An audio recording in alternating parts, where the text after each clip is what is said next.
एक समान वेग और परिवर्ती वेग पर चर्चा की जाए। एक समान वेग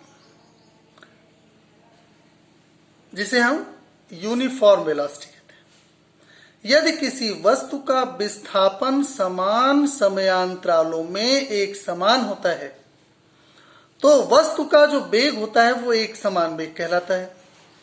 और अगर वस्तु का विस्थापन समान समयांतराल में समान नहीं है बल्कि वो परिवर्ती है, तब हम वेग को परिवर्ती वेग कहते हैं। अब देखिए, वेग सदिश राशि है, इसलिए वेग के परिवर्ती होने की जो संभावनाएं हैं वो 3 संभावनाएं होती हैं।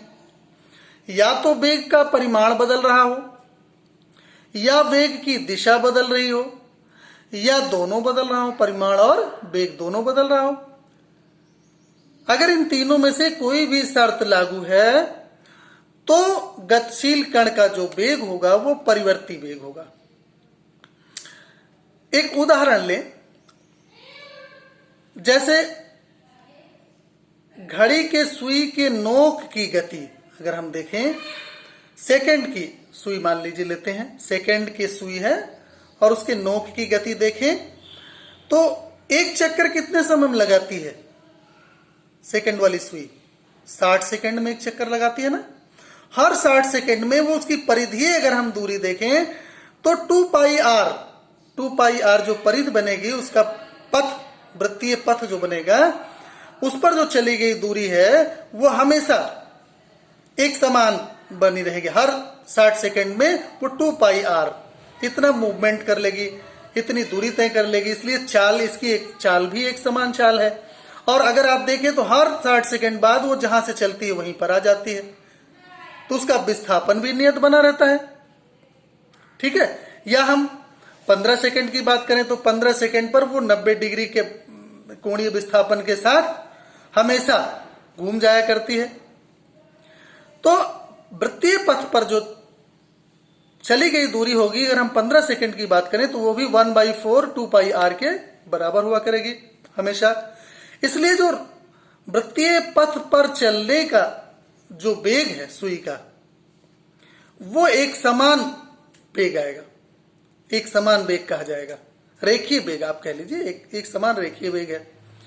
लेकिन अगर हम इसको वृत्तीय गति के रूप में इसको कंसीडर करें, कण की गति को हम वृत्तीय गति के रूप में कंसीडर कर लें, तो ऐसी स्थिति में आप देखेंगे जैसे ही हम डायरेक्शन को समाहित करेंगे, सेकंड वाली सुई चल रही है मान लीजिए, तो ये कैसे चलेगी?